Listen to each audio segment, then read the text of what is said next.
Here we are. We got another episode. If you are hearing this, you have once again tuned into the Consequence of Habit podcast. Your host, JT here. Hey, like always, this podcast and every other podcast is brought to you by our friends at Athletic Brewing Company. Maker of the finest NA beer on the market, in my opinion. Actually, somebody just contacted me. They said, hey, do you really like it? Do you really like the product they put out? Or is it just something, they're your sponsor, so you talk good about them? And I thought, man, I was offended. I said, if you knew how much they paid me or didn't pay me and thought that I'm willing to sell my soul for that, oof, man, well, my soul would go for a fairly small price. I talk about them because I believe in what they're doing. I believe in the mission of the company. And I believe that they're providing an alternative for people like me, people that don't drink or people that do drink, but just for whatever reason that night, they decided they want a really good beer, but they don't want the alcohol because they got something going on either later that day or the next day, and they just want to stay sharp. You don't have to compromise. You can have your amazing beer without the alcohol. So if you want to check those guys out, I encourage people to try this stuff. I'll be the first to say that if someone said when I was drinking, hey, try this non-alcoholic beer, I'd probably say, I would say no. I'm good. I appreciate it. But anyone who I've actually, even people that do drink, that I've given them an Athletic Brewing, they're always blown away by how good it is. And I can't even say it's just like beer. It's not like beer. It is really good beer. So if you want to check them out and you want to get 20% off your first order, please log on to Athletic Brewing Company and use the promo code capital COH20 and get 20% off your first order. This week on the podcast, we have Mr. Aike Visbeek. Aike is a performance director for a professional cycling team. Now, I'm gonna give a disclaimer. I'm gonna say the name of this team, and if you're a French speaker, then I'm just gonna go ahead and apologize now. I'm sorry. I mean, no disrespect to anyone in France or the sponsor of the team, but I'm definitely going to do my best, and I sincerely hope that you do not judge my ability to speak French with what's to come by Aike and myself in this interview. So, Aike is the performance director for Intermarché Wanty Gobert. Take it or leave it, guys. I'm sorry. I'm going to go with Team Wanty from here on out because I don't want to offend anybody. So with that said, Aike he was great. He walks us through what being a performance director means, and not just the physical side, but we kind of dive deep into the mental side of professional cycling. And we talk about things like, when we talk about consequence of habit, man, it's all these little things. I mean, that is a complicated equation to build a winning team and everything that goes into that. I talk about the book Atomic Habits by James Clear, and it's actually a cycling team that is in the very first pages of it. And they talk about all the small little habits that a team has to have success. And that's something that Aike and I discuss, and the mental side of talking to somebody who's mentally and physically cracked 2 weeks into a 3-week long race. I mean, what does that look like? And how do you talk to somebody like that? So Aike was great. It was a great interview. I really enjoyed it. The guy took the time right before he was leaving for a 14-day trip. So I just really appreciate it. But that's enough for me. Please welcome to the podcast, Mr. Aike Visbeek.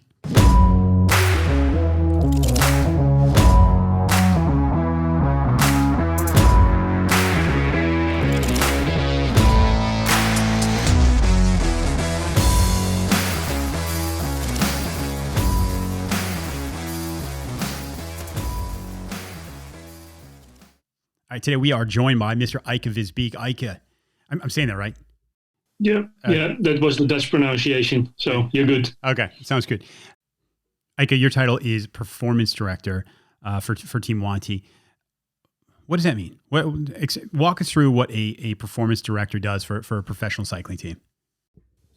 Yeah, I'm the hub between, on one hand, the sport directors that do the tactical part at the races, like the guys that are driving team cars and doing the tactics.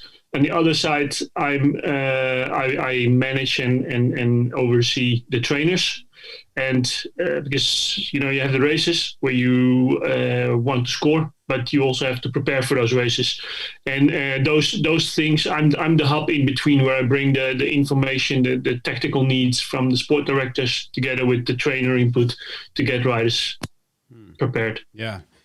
This is a big year for you guys, right? This is your first year where you guys are going to be, excuse me, riding in some of the, well, it's the first year riding any of the Grand Tours, right? Yeah. I mean, the team now has a new sponsor, Intermarché, which is a new big sponsor from France, a supermarket chain. And we now, how is it, making our debut in the World Tour. We have been doing the Tour de France before, but just solely the Tour de France in the World Tour. And this year we're going to do the whole World Tour program. And that means that we do the Tour de France, Giro d'Italia, the Vuelta, España, Paris-Roubaix, the classics. So it's an exciting year for us. Yeah.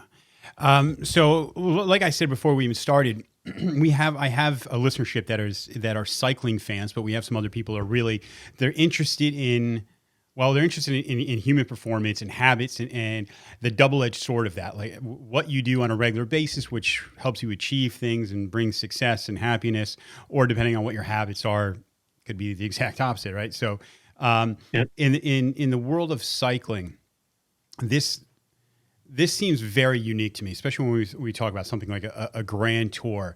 And actually, before we get into that, let's talk about you've been involved in the what they call the under 23 programs on getting these riders as they're coming up through the juniors, and they're winning races and they're potentially going to be turning pro, right?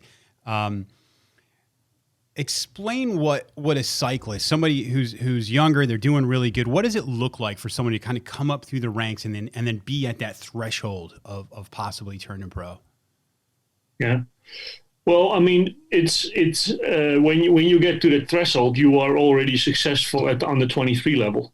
To really start the feeling that you're close to becoming a pro rider, and the excitement, but also being nervous, tends to go over the threshold, because that means that you're going to ride. Because if you're going to turn pro, you're one of the best 15, 20 under 23 in your age category. From that year, from your generation. And then you step into the pro scene where there's like the best 100 guys on every age group you're going to compete against. So it's like, suddenly the world gets really big, and you have those extremely talented guys you have to compete with. So it's a huge step. I mean, I think naturally that is like, standing on the foot of the Mount Everest, and here we go again. And now it doesn't get any stronger, any better than this.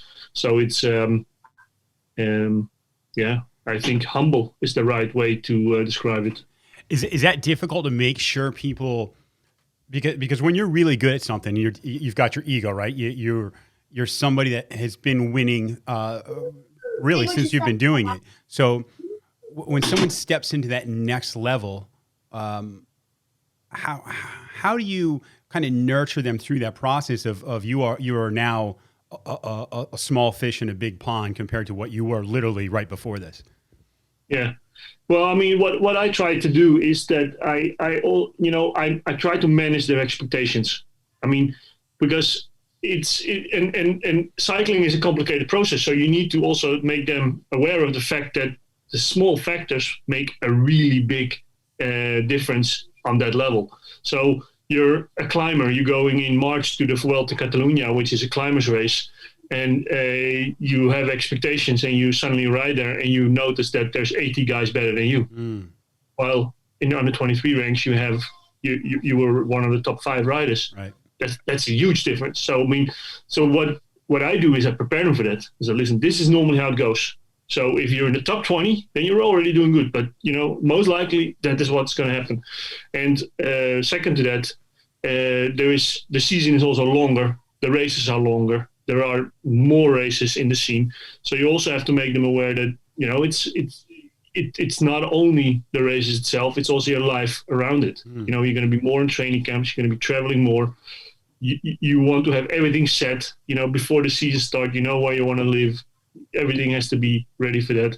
And yeah, and then you talk about the demands of the sport. So yeah, it's a higher level, and that means that where you could have a bad day, you know, and still see the top of the race. You know, if you have a bad day in the World Tour, you won't see the first 100 guys. That's how big step it is. So yeah.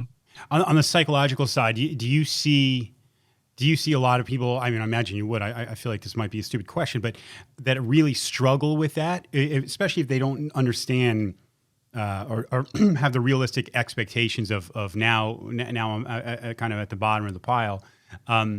Is that a make or break point for a lot of people kind of coming up through the ranks? Yeah, and I think it's especially how long it takes them. I mean, these talented riders, I mean, they are already belonging to the 1% of extremely talented athletes in the world. Yeah. And they have been coming on year by year, very fast. They have come to the service.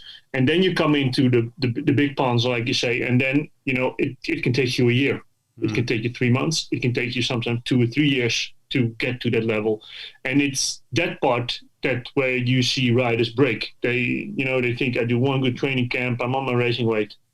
It should be it. I should be there. And then you find out you're not. And then you have to go looking again. You know, what can I do better? Do I do more racing days? Do I need to change my nutrition? You know, there's this, it's in that sense a complicated sport, and you need to be ready that it can take a while before you make that step. And that is, I think, for the extremely talented athletes, that's mentally tough. I'm looking back from the time I started watching cycling, and for a long time, it wasn't these young guys that were winning some of these Grand Tours. You know, it was that mentality. You have to have those years in your legs and your lungs before you're capable of winning these 3 week long races, and that seems to be changing, right? You've got a lot of young riders with, I mean, some of the biggest success you can have from a pretty early stage. What do you think the difference is? Why is there that change over the past, I don't know, I'd say maybe 5 years? Well, I think that has also got to do with social media, with the fact that trainers, coaches, they have a much better way of getting an audience, of sharing their knowledge. Where in the 80s and the 90s, the pro riders, the experienced pro riders, were keeping the knowledge to themselves. You know, there was no internet. There wasn't a trainer putting on, this is the schedule I made for Alaphilippe preparing for the World Championships. But now you can. If you go to Strava, you can go into their files. You can see, hey, he did prior to the World Championships 2 times 6.5 hours, and he did those intervals. You know, it's easier to copy things. So where in the 80s and 90s, and first year pro rider would train maybe, how do you say that, not half as good as the guys that were winning races. You know, nowadays they train exactly what they need to train from the first month they turn pro. And that makes that these guys, when they're talented, they make much bigger steps. So this is something we spoke a little bit leading up to this interview was the dynamic of you've got a super talented person, they're coming up through the ranks, and they have their own personal trainers, right? And they've got their own way of doing things. But now we're racing on a whole nother level. How do we get these people as far as buy-in to a completely maybe new system of what they're used to? And that goes on the physical side, the mental side, even just the equipment wise. Your job as a performance manager, how do you have to kind of approach people that are set in their ways? They've had success leading up to that point, but you have to kind of convince them that, hey, if you want to continue to move forward, we're going to have to make some changes. Yeah, that's the tricky part, because there are also different personalities. But I think in general nowadays is that, one, you want them to be part of the thinking process. So instead of just you telling them this is what you need to do, you've maybe approached in a different way and say, listen, this is the area where you can maybe make progression. How do you see that? What do you think you can change to get a different effect or a better effect of your training? And so you make them owner of the thinking process as well. But next to that, there are different ways of doing it. You can also say, listen, this is what I know works at the competition, at the other team. They have been experimenting with this. We have not been doing that. That can already be also a teaser. It's an easy teaser. But and then I think in general, you nowadays need to be able to show some kind of science, some kind of proof, some kind of fundament for a change. And I think that's only good because, again, then they also are entitled to know why you want to do things and based on what you want to change. And I think that already helps for them, giving something a chance to have the confidence that they're testing something that could have an effect. And that is, and it's also good because you don't want athletes that just simply say, tell me what to do and I do it. Yeah. Because that works as long as you work with people that really are, want to help you, that are in for the good reasons. But a person like that, if he ends up at the wrong person, you often see with trainers and coaches that there is an approach of this is my approach. They label it as my approach, and then they get a rider and this is my approach. This is how you should train. But yeah, then you're actually more, doing it for the benefit of yourself than for the rider, because I think in the end you have an individual in front of you. You have certain tools, instrument, a way of working that is going to work. But in the end, it's still 30, 20%, you need to adjust based on that rider or on that athlete. I think then you are effective. But just, run your system straight through without concessions, it's often not a recipe for success, in my opinion. Do you have to hold back a little bit, even though you may know the answer to or the method that's going to help them? Do you have to almost let them figure that out themselves, even though you know the answer, but kind of present it, let them do it, and then sit back and it almost feels like it's a discovery at the same time as you, and you get more of a buy-in on something like that? Yeah, exactly. Yeah. I mean, all has got to do with time. The earlier, the more prepared you are coming into a season, the more time you have to have somebody, trial and error approach to things. And the closer you get to the big goal, the less time there is to play around. But that definitely helps. And like I said, because then that person is also, the athlete is also part of the process of discovering it. And that is a really good way of making it, doing it together. Because I had a discussion a couple of weeks ago with a rider testing something new, and this was basic stuff. This was about having more nutrition during the training, and he said I don't feel comfortable with it because I may be gaining weight. And I said, well, listen, it's a cliche, but within changing or getting better within your comfort zone. There is not a hell of a lot of cyclists or athletes that have been, becoming better by staying in the comfort zone. Yeah. So, you also need to make them aware that we're going to do something and it's going to be different. You're going to step out of the comfort zone, realize that, but now is the time to do it. It's February. We can still do it. Your goal is in April. So we have enough time to do it. And so there are different ways to tackle it. But in the end, when you're, I think, a top athlete and you have a cooperation with somebody for a longer time, you need also, as a coach, as a trainer, need to be able to say at a certain point, I'm sorry, but this is what you need to do. There is no time to change the discussion. You have that. You need to have that cooperation. That there will be moments where you say, "This is what we do," and we're not going to argue about it. But this is what needs to happen to get this effect or this result. Yeah. But it's one of the ways to approach it. You cannot do it always like that. You need to mix it in. Yeah, I imagine it's a little bit easier now that and this is something that it's going to be mentioned in the intro. But the fact that you came from Sunweb, you've been part of a team that's won a Grand Tour. You were with Tom Dumoulin when he won the Giro. I imagine that's got to help a little bit. So when you've got these guys coming up, like, all right, we've got somewhat of a proven track plan that's clearly had some positive results in the past. Yeah. No, No, that makes it easier.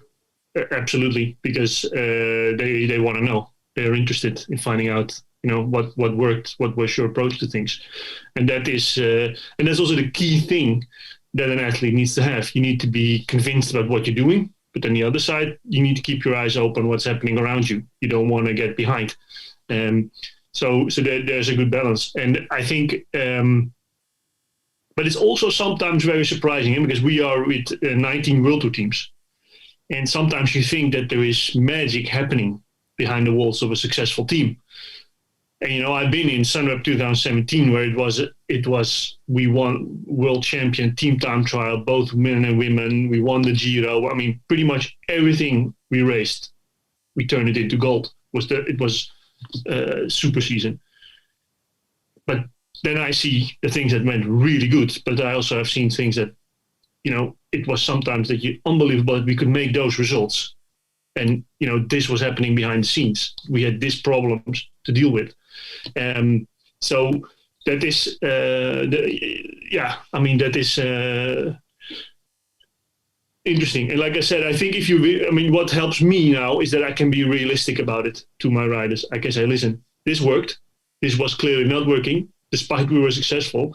And then, you get also easier their buy-in because they see you're realistic about things. And I think that is also for them. Because, I go to Intermarché Montigobert here, and they were also doing things really good. It was on a lower level, but it was definitely, there are a couple of things that were really smart.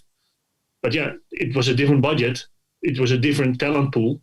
And they were making smaller steps, and you have to mix that. So yeah. Aike, what do you mean when you were with Sunweb and you see things going on in kind of behind the scenes, and it's still surprising that you're having the results? Are you talking like interpersonal things going behind the things, or is it equipment issues, training issues? What do you mean by that? No, it can be. For us, it was first of all, Team Sunweb didn't have a big budget, so we were like pretty understaffed during the season.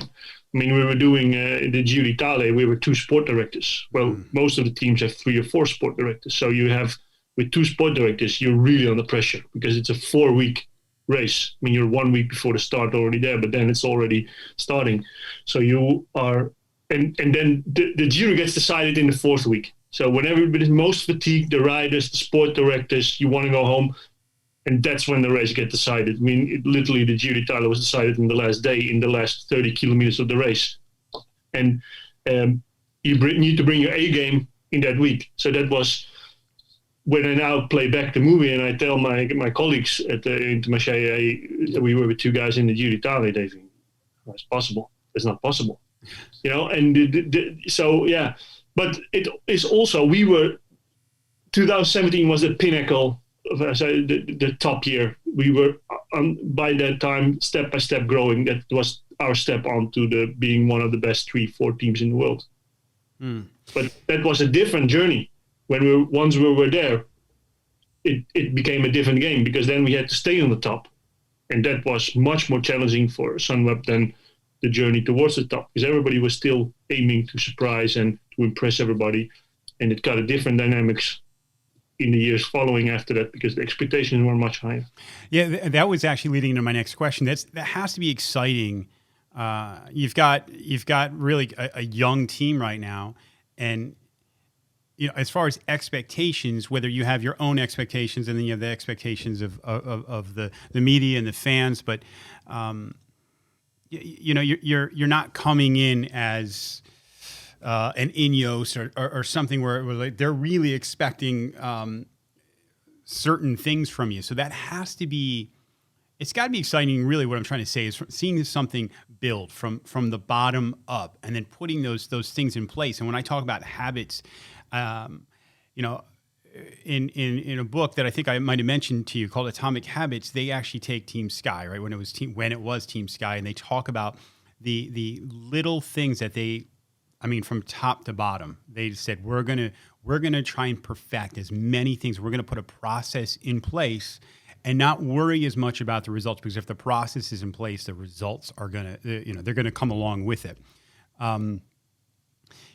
What does that look like for you in dealing with a new team like this, and starting from the very beginning and putting this whole thing together? Because I can't imagine how complex preparing a team for something like a Grand Tour must be. Yeah, it's exactly like that. And it's funny that you mention it, because if I now see at the teams that are being successful, and with successful I mean that you have a certain budget and you perform well over your, the budget that you have. With Sunweb, we overperformed in 2017. Ineos has the biggest budget. So for them to overperform, they win the races, but they also have the best, the best infrastructure to perform. But for us, it's a different ballgame. And what I try to change, and that is in combination with what Sky was doing in that time, is that I'm not so occupied about the results. And the team, the people around it, their expectations always hang up on the result.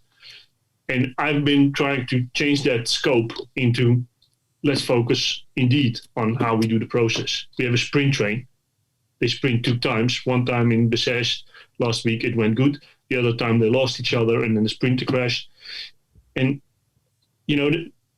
for 20 minutes in the evaluation, it was about the result. And I said, but I'm not so interested in the result. I mean, of course, it's the final reward. But I want to see the things happening in the basics, in the communication between you guys, understanding each other, having the right feeling, having the right instinct, because you work together and you evaluate it and you tell each other the truth, what you think of it, and you get better and better and better, because that is the fundamental success. I mean, cycling is not just one race. It's not one Olympic race. It's not one championship.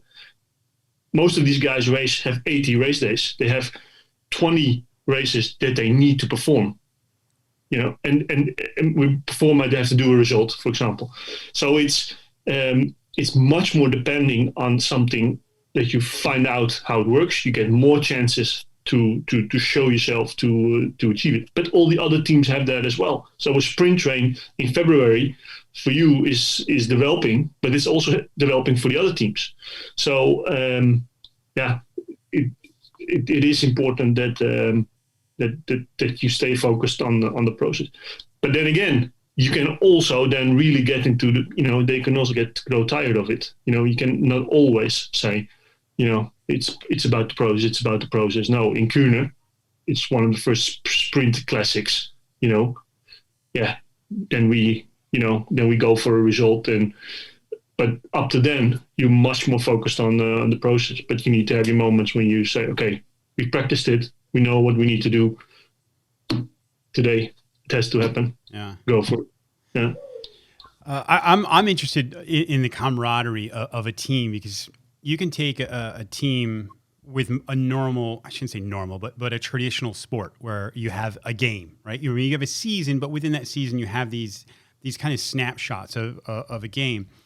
When you're talking about cycling and you're talking about a 3-week long race, keeping the camaraderie of a team, especially when people are starting to mentally crack. I mean, it's hard for most people to wrap their head around riding, potentially 200 miles in a day over mountains, and where you have to go in your mind in a mental place.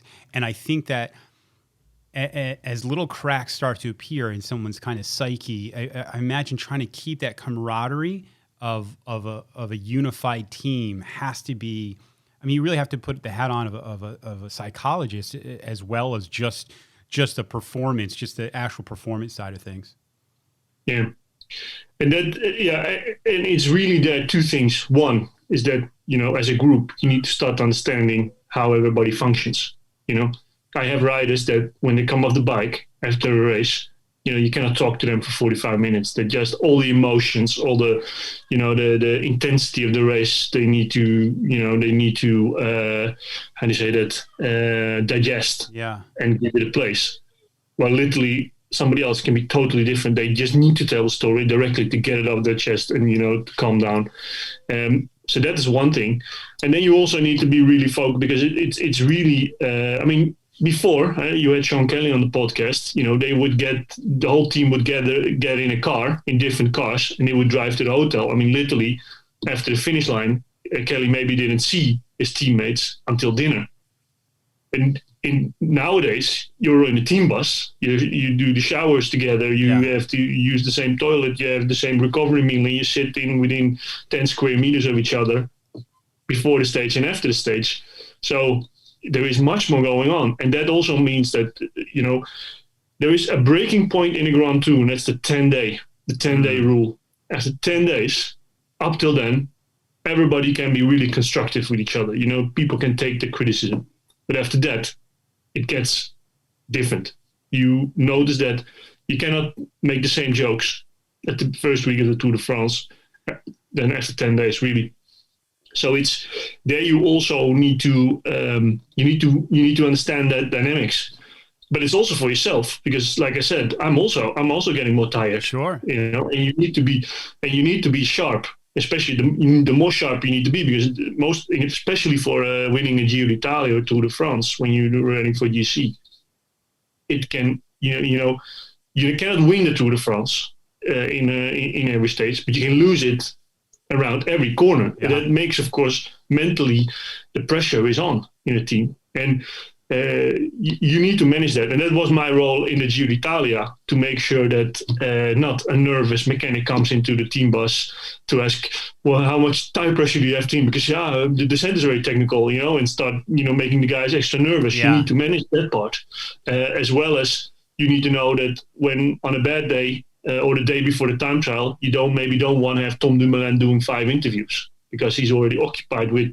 the time trial the day after. So, you schedule the interviews after the time trial, so, he can just, stay in his own bubble. And these kind of things you need to put together. And it's like Tom Dumoulin always says, it's a very complicated puzzle. It really is, because all those things play in. Well, you mentioned once you're on top, it's very difficult to stay in that position. And I imagine trying to recreate that combination of things that got you there in the first place, that's got to be exhausting. Explain what your day is. I mean, most people can imagine a rider that they they're eating, they're racing, and then it's off to either interviews and recovery, right? In your position, I imagine that has to be exhausting, because what's your day look like after, say, a stage in the Giro? What goes on kind of behind the scenes for you? Yeah. So you finish, let's say, on average around 5 o'clock. It takes you about 1 hour to leave with the team bus from the finish area. And within that hour, as a sport director, you were at the team bus, you talk to the media, you talk to your riders, you get already your first glimpse of what, how was it, what, you hear the first thing, they say the first things you can ask a little bit around. Then you transfer to the hotel. Let's say that's everywhere between 20 minutes and an hour on average. You get into the hotel. The first thing you do is that you finalize the planning for the day after. Because on that moment, so you decide departure time for the next day, who's going to be in what car. Normally you have already that pretty much prepared, but you need that 45 minutes to make that ready. Then you also discuss with your colleague, because as soon as you've done the planning for the next day, that's also the moment when you have the last time to talk with your colleague and say, tomorrow we need to attack, or tomorrow it's only about defense, or we have to save these 2 guys because tomorrow is not important. It's going to happen the day after, so we need to save these guys. Because after that, you go to the rooms and you're going to talk to the riders. They have had the recovery meal, they calm down, they had time to think about the race. That's the moment when you go to the room and talk to them about how was it today. You gather their information for the evaluation, and you already discuss your idea and plans for the next day. So they are prepared. when you have done that, you do a debrief with your colleague again after that. That's already 8, 9 o'clock. That's around the time that the riders have dinner. The staff, most of the time in the Grand Tour, it's anywhere between 10 o'clock and 12 o'clock you have dinner, so it's pretty late. There's a debrief with the staff, the mechanics, the soigneurs, and then like close to 12 o'clock you go to bed. The next morning you're up. Then there is not a hell of a lot of time between, your breakfast and going to the start. And then at the start area, you do your tactical meeting, your debrief of the day before. You really sum it up. I've talked to everybody. Everybody got a chance to talk, then that's done. Then you go to the next, to the race of the day. You talk about the parcours, talk about the tactical plan, you set the appointments, and then you have about 45 minutes before the start of the race. And from then on, you're 4 or 5 hours in the team car. Good God. That sounds, 3 weeks in a row. Yeah, that sounds absolutely exhausting. Now, you transitioned from a world of pro cycling yourself. It sounds like you grew up in, you're from the Netherlands. You grew up in the world of cycling. Because of injury, you ended up stepping off the bike. How was that transformation for you to go from the cyclist into the team side of things and behind the scenes, helping people kind of move up through the ranks? Well, I mean, it's for me it was still about. I mean, I love the sport, obviously, right. For me it didn't meant so much difference between winning a race with a team that I was coaching or winning as a cyclist myself. So in that, you see a lot of pro cyclists that can handle that. They're really focused on themselves. They can do that, but step into a role as team manager, they don't find that appealing because it's not about their doing the results. It's about a team. So, but for me, it really is. I like to, if we talk about managing the dynamics in a Grand Tour in a team bus, I like to manage that. The small little details that you put in place, and that you manage that for 3-4 weeks, and knowing that you have that, last week coming, and you want to be the guy that, is still standing firm, has the overview, and can coach a team through a Grand Tour. That for me is a big challenge. I like that. So yeah, no, the transition in that sense, I love the sport and I love to win, and it didn't matter for me if I was coaching or racing myself. Yeah. And this is something I mentioned with Sean Kelly is you've got people that are naturally talented, right? They have this God-given gift, and as an athlete, they're excelling, and then you have the other side, which is the work ethic side, and it's really rare to have those two things kind of merge together. Your experiences, have you had guys kind of coming up that truly could have been, as far as just a talent side, one of the best, but we're lacking on the work ethic side? And then the second part of that is, how do you try and change that? How do you motivate somebody that you see a ton of potential, but you know that they're just not fulfilling it? Yeah. Now, I mean, that is really the what I described earlier, that it's often also about patience. You put in the hard work to develop. You're a neo-professional. You need to get stronger. You need to get the experience. And it's not written in the sky when you're going to get that reward. And that is what this is also about. You need to prepare them for that. There's not directly a payout. Yeah. Sean Kelly did 3, 4, 5 years. He was already a solid rider, but it took him really 4 or 5 years before he really got onto the big stage and was one of the best 10, 20 riders in the world. But up to then, it was also a struggle for him.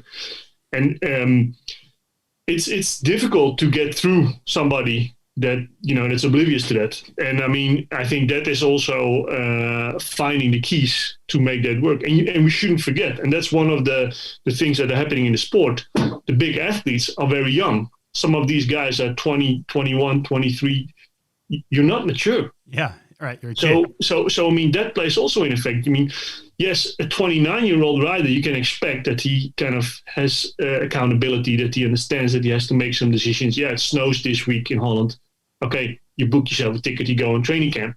probably the 23-year-old kid, you still have to say, give him that ID. Like,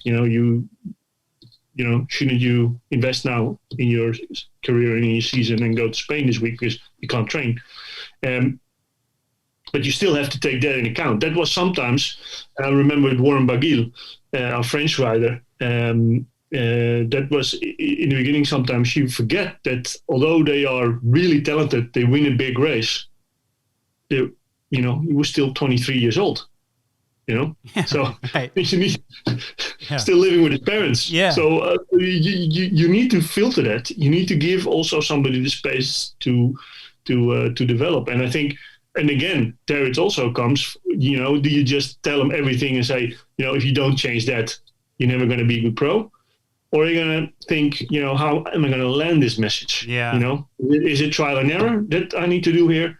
Is it that you help him with something so he changes something, he sees a small result, and then he takes over the thinking process of, okay, I changed my nutrition in the race and I got a better result. Maybe I need to change my nutrition in training as well. Yeah. The next step is maybe I should also be more careful what I eat before the training. So yeah. I heard you mention in another interview, part of your job is obviously to develop these guys or to fulfill their potential as much as possible as riders, but it's also to help make them a better, just kind of overall person in general. What does that look like, and how do you try and balance those two things between, you've got to we need results, but at the same time, the stresses of this sport, the stresses of being a professional athlete and all of the things that go along with that can really derail you along the way. How do you try and manage those two things? It's a very the discussion that's going on in the sport right now, because I think this is what 95% of the teams, the coaches have been forgetting. Yeah. The only focus was about doing it as perfect as possible. Go on the altitude camp, do every day. Everything has to be 100% nutrition. And what was never the question, or what has been not been enough the question, was if we work and do everything 100%, can you do this 12 years in a row? And that question is now starting to, get to the surface, because people can't. You can't if you sit 4 times 3 weeks on a mountain doing an altitude camp, fatigued, and from there you go to you race, and then you come home for 3-4 days, and then you go to the next camp, because that's literally what's happening at the moment. And it's really tough for your private life, tough for your mental status. And especially for the GC riders that try to win the Tour de France and mountain stages, you're also in a constant fight with the carbohydrates. You want to stay as lean as possible, but fuel your body very in a very smart way. But of course, the shortage of carbs doesn't make you a happier person, and that has an effect on people. Sure. And that is really the toll of this extreme top sport. Is big. There are people dropping out. I mean, Tom Dumoulin, he now said, I need a moment for myself here now for a couple of months, because it has been too much. And it's a very interesting question. And I think I have always, the last couple of years, because in Sunweb we were really structural, and it was really top down. We thought of something and it would land to the riders, and it was, like, do this, and everything close to 100% imperfection. And it is that works 2 or 3 years. But again, there are just a couple of people, there are not many people that can deal with it in that way, 12 months a year, 12 years in a row. And I think that is where the sport has to slowly start reinventing their extreme top sport approach into something that a rider can do. Can Pogacar do this 12 years in a row? Yeah. Yeah. And, Sagan is a good example. He has his moments. He goes skiing or he takes a cross motorbike. And Michael Matthews, when he's on altitude camp, and the first 2 days he goes with a mountain bike doing downhill. He likes that.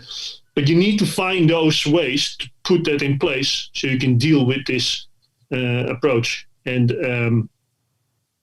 it's very demanding. So. In your opinion, is that something even the teams need to look at and maybe have more riders? Because like you said, the season is so long. So most Americans have no idea. Unless you're a true cycling fan, you don't truly get how long the season is. And, we see the tour, unless people are buying a subscription to watch cycling all year. But, just on regular TV, we're seeing the tour. And then we had the Vuelta this year. And my kids would come downstairs and it's the same people in the mountains every single time. And they said that, and it makes you realize these guys are suffering. Now, if we're just taking, these are just 2 of the Grand Tours. These guys are suffering for 6 weeks. Now, obviously some of these days are flatter days, but you're still putting in a lot of miles, and the damage that it would do, I'm just going to think to myself, if I had to ride up one of those mountains a single time, I would be wrecked for a week. And these guys are just doing it kind of day after day after day, with expectations of results, right? Cameras on you. The team, you've got the team expecting something. You're getting paid to do a job. I agree. We're seeing more and more riders kind of have to. They're either breaking, or you see a guy like Tom that luckily says, no mas, I need some time. I'm going to step away. And it was nice to see whether it was just, I don't know if it was just for the media, but Jumbo seemed very supportive of this and saying, look, the guys, the overall important thing is this guy's mental state, his happiness, and how he is as a human, not just his results. But I'm just kind of taking a long way to get to the question, what kind of changes need to be made within the sport to maybe mitigate some of these pressures on the riders? Yeah, like I said, it's. I think as a team, every team has different identity, and as a coach as well. And I think that it's really about knowing which 3 weeks in the preparation to the Tour de France need to be perfect. You won't have those 3 weeks perfect, but there are also weeks, right, close to the Tour de France, or maybe 2 months before the Tour de France, where it's not so important. And you need to think, and I think that is what needs to be part of the strategy for teams and for coaches, is what do you do then? Because it's a vicious circle. They think, if I also that easy week that I don't have to train much, if I then still go to bed every day 9 o'clock and I still I maybe get a better result. That's true. But you maybe also lack the freshness. Yeah. You don't have that. You don't feel recharged because it's just a circle of putting pressure on yourself and being focused. And that balance you need to you need as a team. What do we want to do? Literally, we won the Giro d'Italia.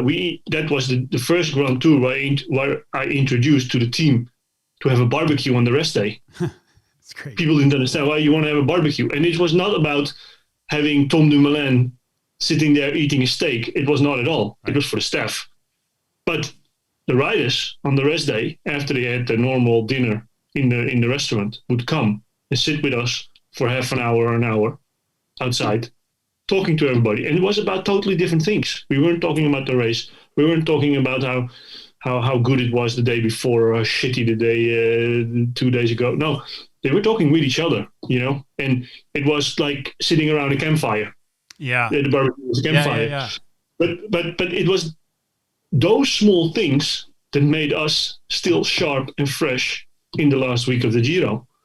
And I think that was one of those small things. And I remember Tom Dumoulin saying, and that is also, if you talk about being able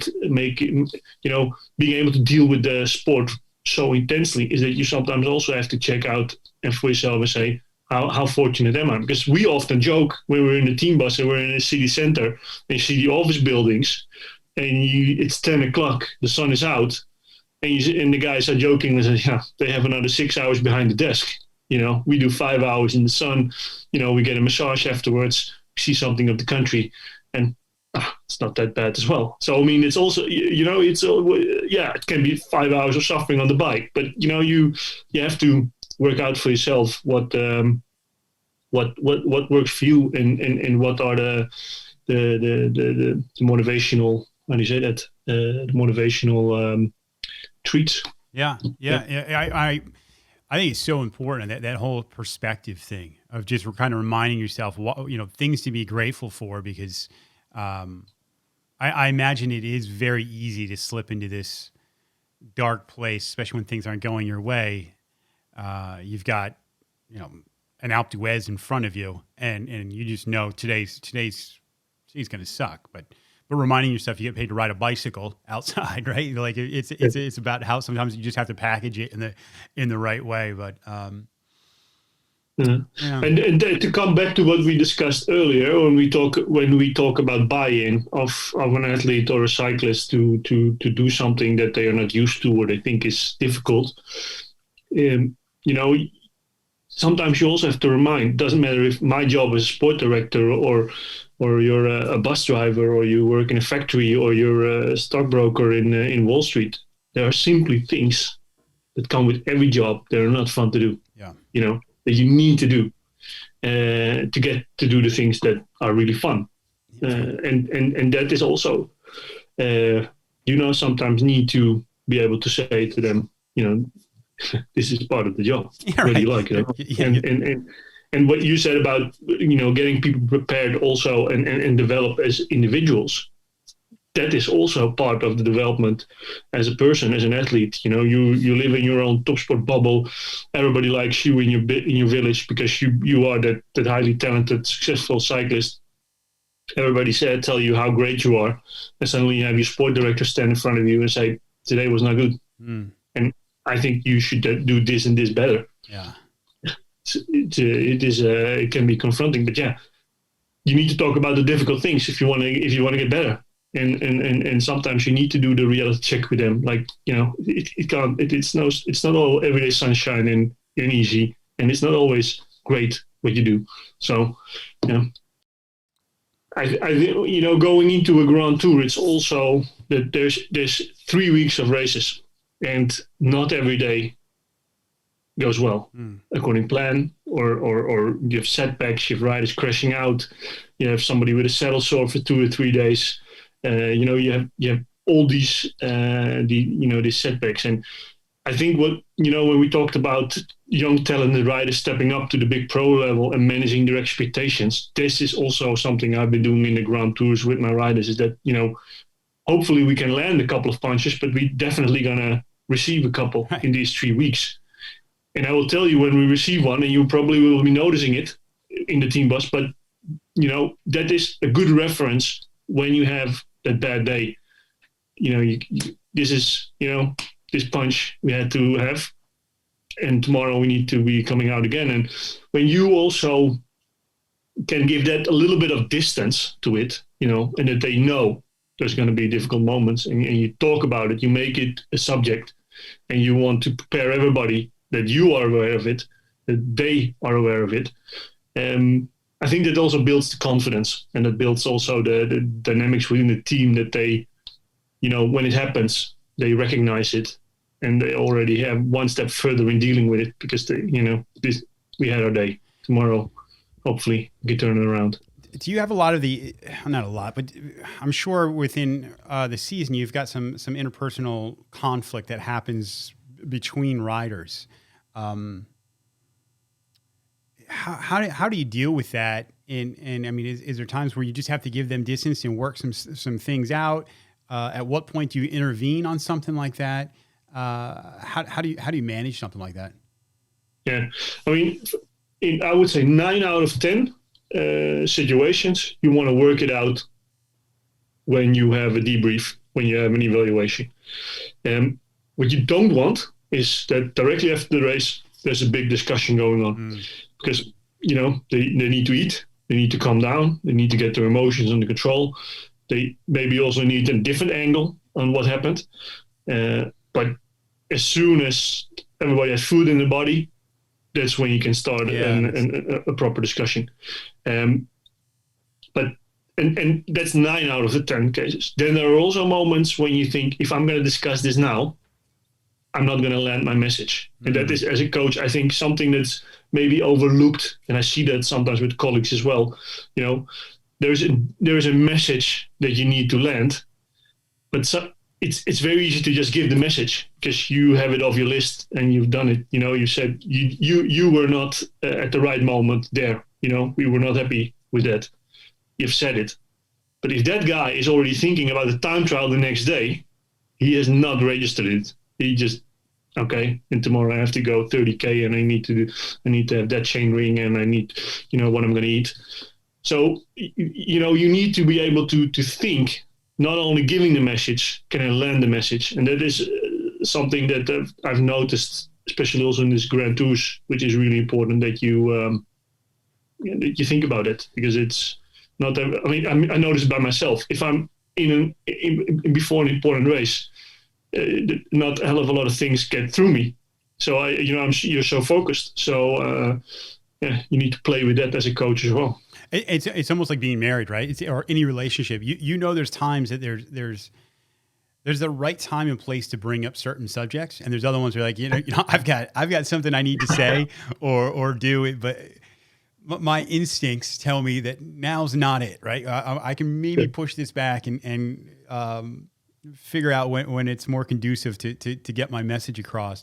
And then, I asked that because you see like the documentary, or everyone kind of knew what was going on with Quintana and Movistar for that season, where it was like this alienated rider, and he was almost like a team of one at times. He was just kind of doing his own thing, and you'd see these guys sitting around on the bus, and you could almost feel this tension. And in something like a 3-week Grand Tour, those like I said before, those little cracks, those little fractures have to, if they're not dealt with right then and there, I imagine they become craters over the next 3 weeks. Yeah, and that's again, you need to pick your moments. Yeah. I mean, I have here a jersey of Warren Barguil, right? The French rider. He had difficulty getting the message straight on in the team bus with everybody there. Tom Dumoulin doesn't have a problem with that. He can handle it. And he will also tell another rider or a sport director these things right there on the spot. But with Warren, it didn't work like that. So if you want to land your message, if you want to bring a message that's not so positive, like he did a mistake, or Warren was sometimes attacking on the wrong moments, and then if a rider would come, an experienced rider would say, you can't attack there, he finds it hard to deal with it. And we're different. That's perfectly fine. But when is the right time and place to discuss it? And, after I worked out that with Warren, I could work really good with him.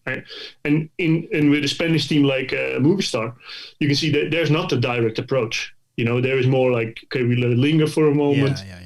1 or 2 days, and then on a massage table, one of the massage therapists will talk about it, and he will talk to this person. Now he said, "Now okay," and it goes a little bit. Yeah, there's different cultures, and there's not one way. Of course, being able to be direct and to be open, have a really open and direct culture, it gets you faster to things. Because you can solve an issue right there when you do the evaluation. You're good for the next day. But yeah, it's not always that easy. Like I said, are you going to deliver before a really important time trial? Are you going to deliver a bad message to a rider the day before? Like I said, you're probably not going to land the message. Yeah. You're going to confuse him. You're going to take energy away from him. So you have to be tactical with it.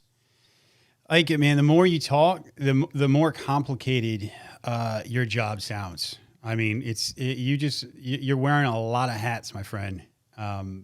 And that's a lot of juggling. I can only imagine just the personalities of professional athletes. We mentioned ego a little earlier, and the same reason some of these guys are super confident and have large egos is the same reason they win, right? It's a mentality, and if they didn't have it, they probably wouldn't be as successful.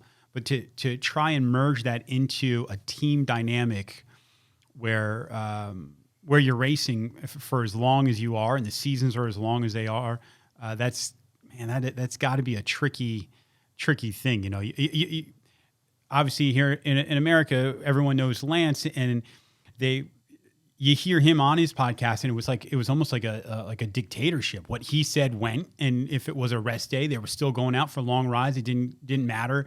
So as long as you've got loyal soldiers, that sounds great. But if you've got somebody that balks at that and says, hey, that's not, you know, I could definitely see some conflict in the horizon at that point.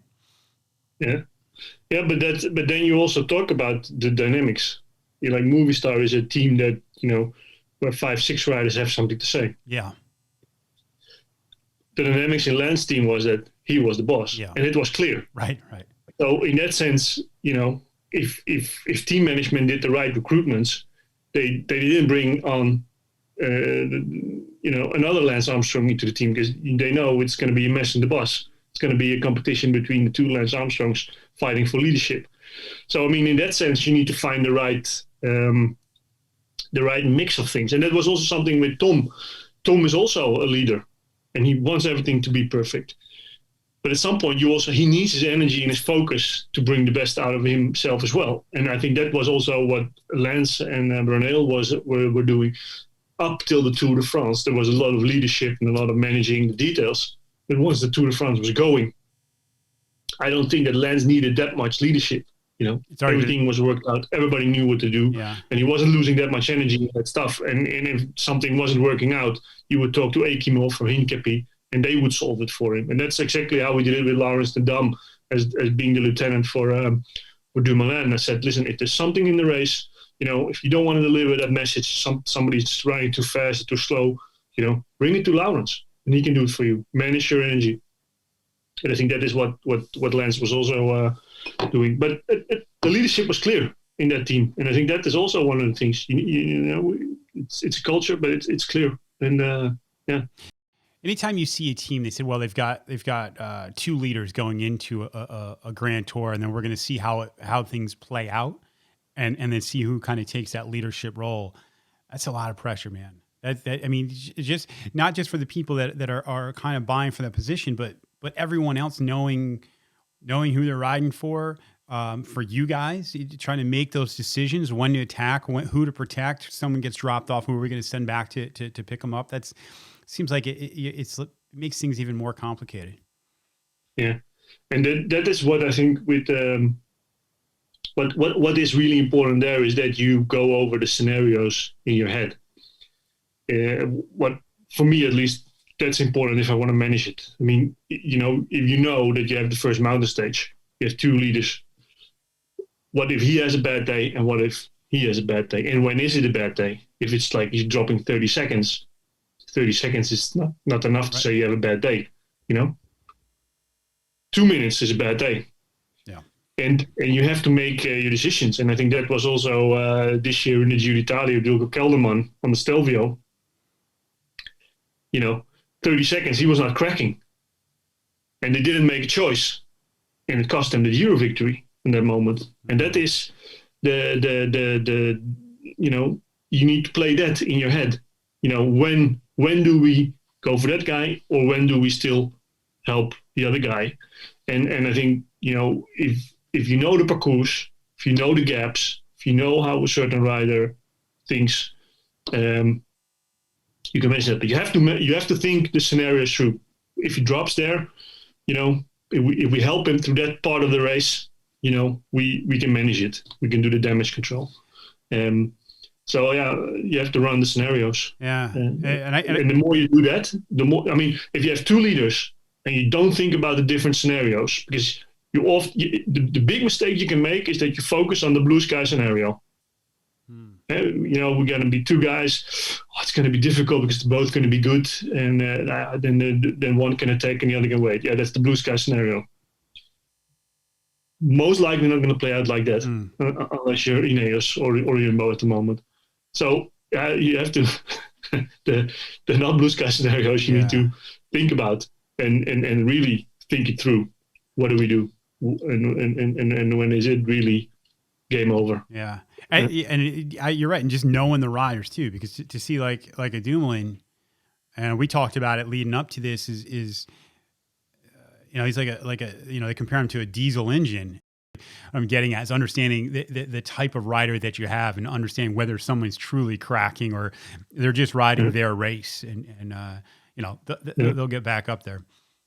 But you can see in especially in those Grand Tour category, you see that a lot of the guys they don't give up. Yeah.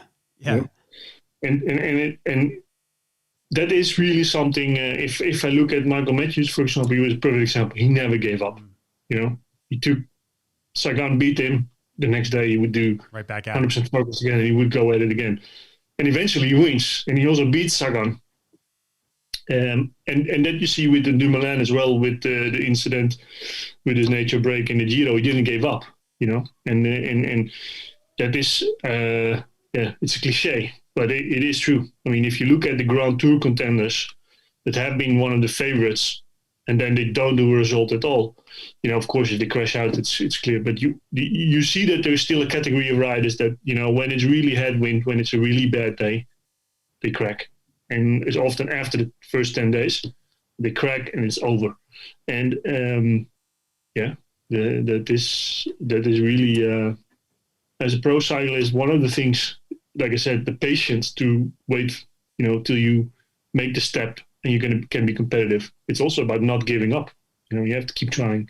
And that is, what interesting. What kind of conversations? This will be my last question, I promise. But what kind of conversations are you having with a rider that cracks? Because it's so obvious to watch it on TV. I mean, when someone truly cracks, it's such an overall physical. You can read it all over their body. I mean, for whatever reason, I feel like their helmet fits different. Like everything just looks different on somebody who's done. They've bonked. They're done for the day. But in these races, you may still have. I mean, you could have another 60 miles to ride yet. So, what kind of conversations are you having with them to try to work through these things and get them? Obviously, they're not going to be winning that day, but to get them through and minimize the amount of damage that it's going to be caused on that day. Yeah. I mean, one of the main things that you need to do is distract them. You need to get them out of the negative thinking process of it's lost. I'm bad. Yeah. I'm bad. Because that is really something that you see more and more at the moment is that, the world can look a hell of a lot different when you had your recovery meal, you're sitting in a team bus, you had your shower, it still was a bad day, but it could be the lead up to a really good day after. But when that negative thinking is going on and not only bad legs, but everything's bad, that is when you really want to distract them from that, get them to refocus on something else. And sometimes you have to leave them there as well. I mean, if it's done for that day and there's nothing that positive is going to come out, and you say, okay, listen, we empty the tank today. We draw a line under it. We have a good plate of pasta or a glass of wine tonight. Yeah. And tomorrow we'll go again. We go at it again. Yeah. Yeah. And but it's everybody's different. And like I said, I like to do it like that. Distract them or really say, listen, today is a bad day, and then we also let it be a bad day, and we think for tomorrow, and try to create some distance, some helicopter view. Think about it, and more I start to realize also that those bad days, they are not because it's on that day 30 degrees or there's a headwind. It's often already building up before. They drink too less 2 days before. Or they didn't eat a little bit too less in the first 2 hours of the day before. Often it has got to do with those small details, why it becomes like that. There is, I would think that's almost really important to remind them too, because if someone comes in with a certain level of confidence and that day doesn't go with them, they're going to be questioning what the hell's going on with me? Why am I not who I was yesterday? And I think having an answer to that, going, well, let's look at your nutrition from 2 days ago. Let's look at your hydration levels. Let's look at these things. And I think we have an answer. If anything, I would imagine that a rider can go, okay, all right, good. Good. It's, like I haven't lost my mojo. I just didn't do everything I needed to do leading up to right now. I think one of the really good examples of that was Giro 2018 when Simon Yates, he was flying in the first 2 weeks of the Giro. I remember. It was 3.5 minutes before something in the issues, playing with Dumoulin, with Froome.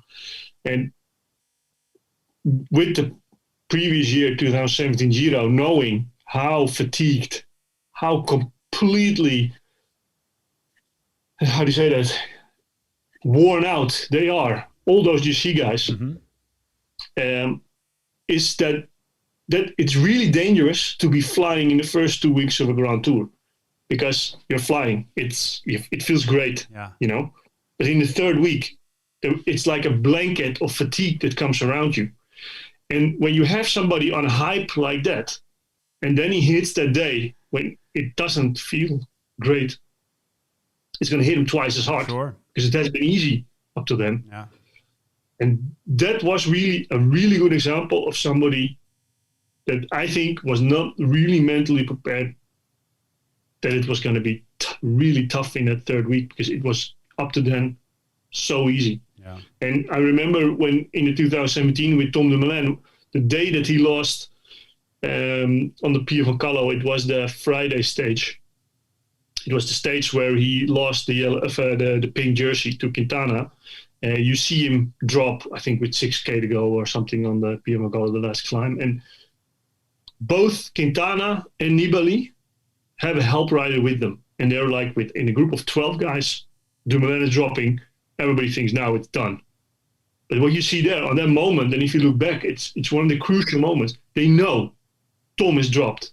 They both have a help rider, but they couldn't, go one pedal stroke faster. Yeah. Tom was riding in 20 seconds, and okay, he lost some time, but they couldn't deliver the knockout because they were also completely on their knees, both. Yeah. The help rider was pushing, and Nibali had to yell to Pellizotti, easy, because they were also completely on their knees. And that is also what you want in a Grand Tour, that in the third week, these aces, they go shoulder to shoulder. And it's not about the watts anymore at that moment. It's about who breaks first, who's going to let their head hang, and who's going to, give in. And it's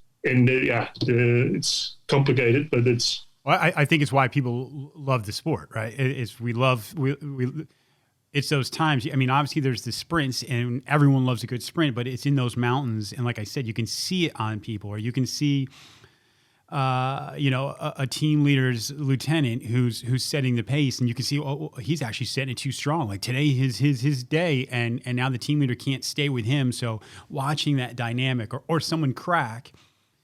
But does everyone else, there's blood in the water, but do they have it in them to capitalize on this crack? And it's kind of really what you're explaining with Tom. So, yeah, it's why we tune in, man. That's why we watch 3 weeks every single day. So, but I'm going to let you go here in a minute, Aike. I know you're getting ready to leave on a 14-day trip, so I don't want to keep you from your family much longer, but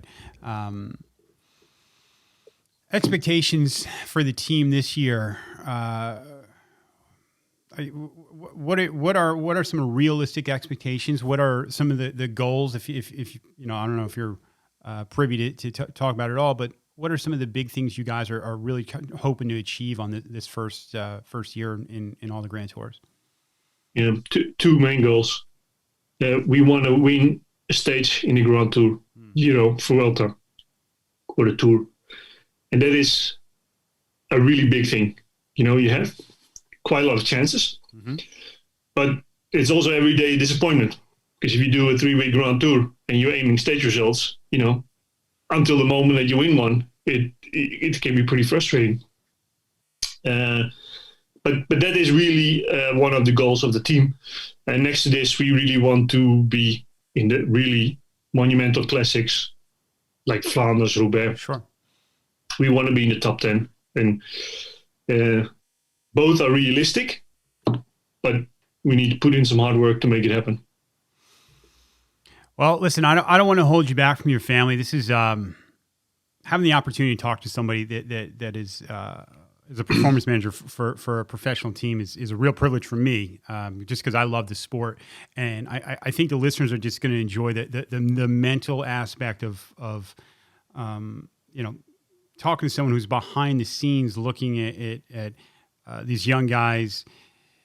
Again, the performance side, the mental side, the equipment side, trying to, man, what a cocktail of things you gotta get together to truly kind of win on in this insane sport. So thank you so much for coming on. We're looking forward to, I'm going to be following everything you guys are doing. I'm going to be reporting on it here on the podcast. So I'm really stoked to see how things go for you. All right. No, it was my pleasure. And I hope we can deliver some of the goals, and it will be, it's you're very welcome to join us, and I hope we can give some interesting insights in all the drama, sure, and the complications of traveling around the world with our athletes, and trying to take our success or wins against the big teams, because that's what it really is at the moment for us. We're a small team, and we have to fight against the big teams, and we need to do a lot of things good to get a result or get a win, and that's a huge challenge. Yeah, I'm sure. All right, thanks, Aike. Go spend some time with your family, and we'll talk to you soon. All right, thank you. All right, that's it for me. Hey, give me some feedback. The curtains are being pulled back for this podcast as far as the world of cycling goes. We've got, like I said, we got some big names knocking on the door, and I'm excited to get them on here and get the word out. I mean, it's a sport I absolutely love. I'm contemplating actually making 2 different podcasts. I think they may come under they may be under the same title, but I might do cycling ones on certain days. So if cycling isn't your thing, then you'll always have something else within the Consequence of Habit podcast. So please share this thing, like, subscribe, send it to some friends. I think that's it. Thank you guys so much for listening, and we will see you next week.